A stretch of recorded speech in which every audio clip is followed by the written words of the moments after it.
Hello, here we are, interview number 8, possibly 9 or 10. I'm with Steve Bargett and Hannah Harrison. Hello, thanks for joining me. Do you want to introduce yourself a little bit more thoroughly and tell us what you guys do? Yeah, you want to do you? Okay, we're Steve and Hannah. We run Art Mouse Promotions, which is just like a sort of promotions company in Teesside. We put on a lot of different stuff from like music, like art things, markets, just kind of anything really, like talks, spoken word stuff. But we sort of I don't know how to word this properly, but there's not like a specific genre and sort of thing in what we do. It's mainly just like a sort of shared ethos that brings everything together that we sort of do under Art Mouse Promotions. Stems from like I'm in a band called Mouses, and we put on Mousestival every year, and it's sort of just stemmed from there where we wanted to just do similar things to that, but more often, basically. I've seen like you say you do kind of branch out all over. I knew you primarily for the band at first, and then through Art Mouse Productions I've came across you. You do music videos, is that right? I think Yeah. I've seen you put zines out, stuff like that. So was Art Mouse Productions something you came along that was, I guess, the umbrella for the many different things that you work on? Yeah, it just like the first thing that we did was probably the music videos. Whereas, yeah, so like we called them like my doing like video work and stuff like that was Art Mouse. And then since that, everything sort of just came under Art Mouse as well. So there's like graphic design and sort of illustration aspects to it, and then promoting shows, things like that. So it's all kind of just under like the Art Mouse umbrella. The scenes under No Borders. Yeah, the zine that we do is under No Borders rather than like Art Mouse. So it's got like a separate name, but it's sort of like under the same thing, to be honest. And Hannah, I'm right in thinking that you kind of take like a curatorial role with some of this. Yeah, I usually do like most of the event type stuff. Yeah, so I'm like not very good at illustrations. But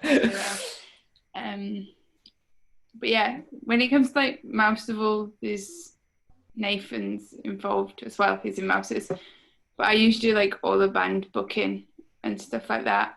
And then whenever we have other stuff on, that usually goes through me. And then Steve will do illustrations for it and sound and be there. Yeah, Hannah's usually the one that books it and has most of the ideas surrounding like the things to do, and then I like design posters and do sound on the night and sort of help organize it. We sort of just like take different roles in like a lot of the stuff that we do.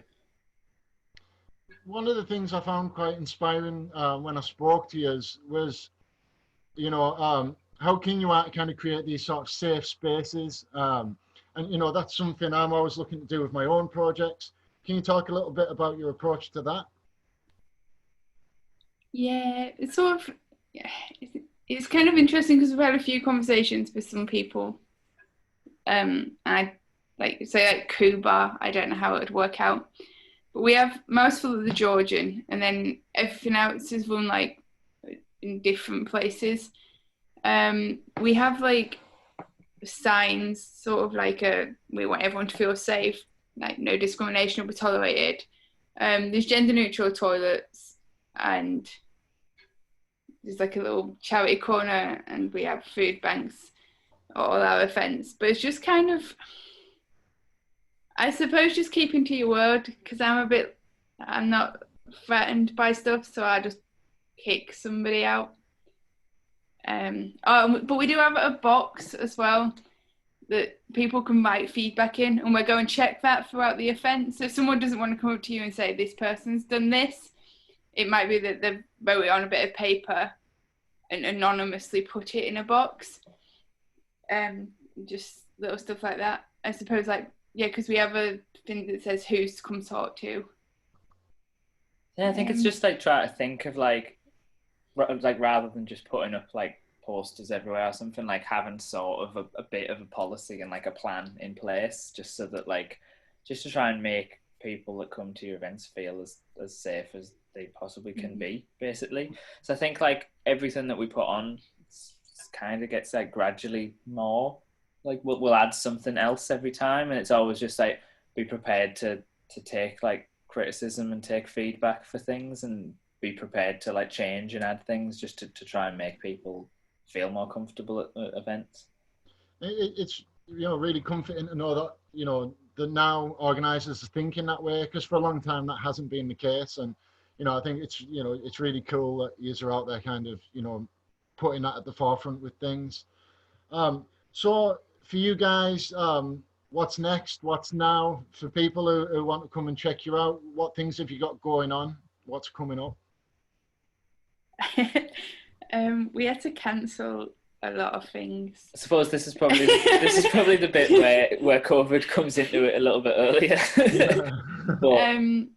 But we did, before lockdown, we had Bivy Bag workshops, which was somebody came from London, and it was with Vicky. She's in Branco South Solo, but she runs Plastic Free Middlesbrough, and she taught us how to make it's like a bag for homeless people out of crisp packets, and it was basically just something to do so you don't waste the crisp packets and they don't go to landfill.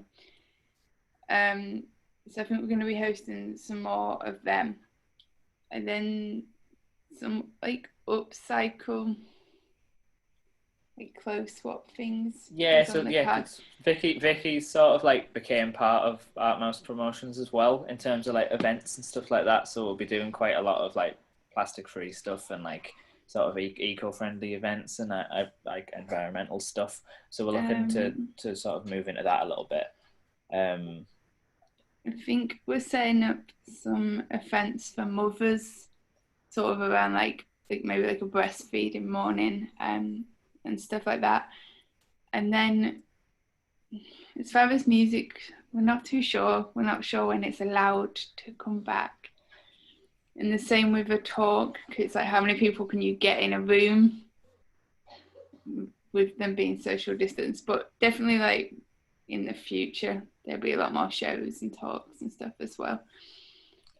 I think, yeah, we'll probably move into sort of talks and that sort of thing more so, because I feel like it's much easier to socially distance at like a sat down talk than it is for a gig. I feel like gigs will be like the absolute last thing. So I think naturally it's pushed us into like less of the music side of things and more into like community sort of based work and setting up workshops and sort of ideas around things like that more so. So it's actually been quite nice. It's been quite exciting to like move into different like areas. It's quite cool. So just expanding onto that then, into lockdown, you've touched upon some of the negative impacts that it's had in terms of having to, cancel your program, which I'm familiar with too. But has there been positives as well? You said, you're looking at other areas now. Have you been able to kind of use this experience to kind of, to generate new projects? Has there been a positive impact of the lockdown on you at all? Yeah, I think so, yeah. In terms of like illustration stuff, we set up some Etsy's and stuff in lockdown. But then we did a couple of online gigs, which was obviously cool because your audience is automatically a lot bigger. And we did do an online market as well. That was interesting because we could get people that like lived in Liverpool and Leeds to have a stall rather than it just being like entirely sort of local based. So it was quite, because yeah, the way that it worked, there was a lot of a lot of the artists that supported each other quite well through like the little event that we did online. So it was nice to have people like in different parts of the country like sort of interacting with like local artists as well, and like buying from each other and just supporting each other in quite a nice way, which I suppose you don't really get as much with just like an in-person local market, because then that is very sort of restricted in that sense. So that was quite nice. I suppose it's just like it teaches you to think outside the box a bit more, I think we've definitely like tried different things and like learn things like that from it. So I suppose like just moving to different areas is something we probably wouldn't have thought of as much if it wasn't just, I suppose, like you have to sort of think of different things. So it forces you to think in different ways, I suppose, which is nice in a way, isn't it? Well, I imagine thinking outside the box is something that comes naturally to you guys anyway. So, yeah, I'm really excited to kind of see what you're getting up to in the post-lockdown world. Obviously, if you ever need a great big socially distant appropriate space, hit me up. Thank you both for taking the time to chat with me as part of this film, Teesside Rising. And yeah, I look forward to catching you on the flip side. Cool. Well, thank you very much. It's been lovely. It has. Right. See you later. Cool. See See you ya. later. Bye.